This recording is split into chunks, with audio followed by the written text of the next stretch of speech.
Now, early on when you were starting your acting career, you worked a variety of jobs, with temporary secretary, bartender, waitress. Was there ever a time that you thought, you know, maybe this acting thing won't pan out? Once, yeah. I think I became incredibly depressed because I just didn't know what the way in was. I didn't know how to start. And it was such a huge business, and ironically now it's tiny to me. You know, everybody knows everybody, and it's really very, very small. But then I thought it was just awesome, and there's this big black hole, and I didn't know how to get in there. And then it just kind of happened to me.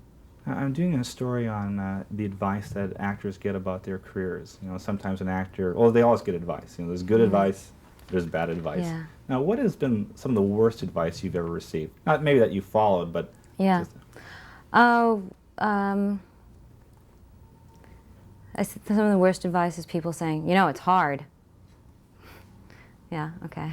You know, like, where do you go with that? That's not really advice, but people tend to want to tell you that. Now, every actor has an experience working opposite another actor where they're kind of intimidated. Now, you worked opposite Sophia Loren in The Fortunate Pilgrim. Now, how was that for you as a young woman acting opposite a legend there? It was pretty awesome. I was very young, and it was my first job, and I was on location in Yugoslavia.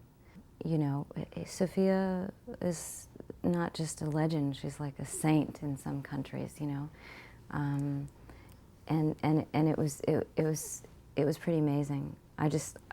She helped me a lot as well because I was very nervous, and I would have done anything anybody told me to do. And she's she's a very maternal figure and for me, and she is a very maternal person. So it was wonderful. It was really, really wonderful. You just had a monster hit of a film with The Hand That Rocks the Cradle. Well, what was your first indication that it was going to be such a big hit? Did you think that going in? No, not at all. I don't think anybody ever really, you know, thinks that they may hope it. I think they do these test market screenings, and apparently it was testing very, very, very well, and people were liking it, and so I would get phone calls telling me about that. Yeah. Now, Alan Alda, I think you're like me, you grew up watching MASH. Now, acting opposite him, did you sometimes think, hey, I'm acting opposite Hawkeye Pierce?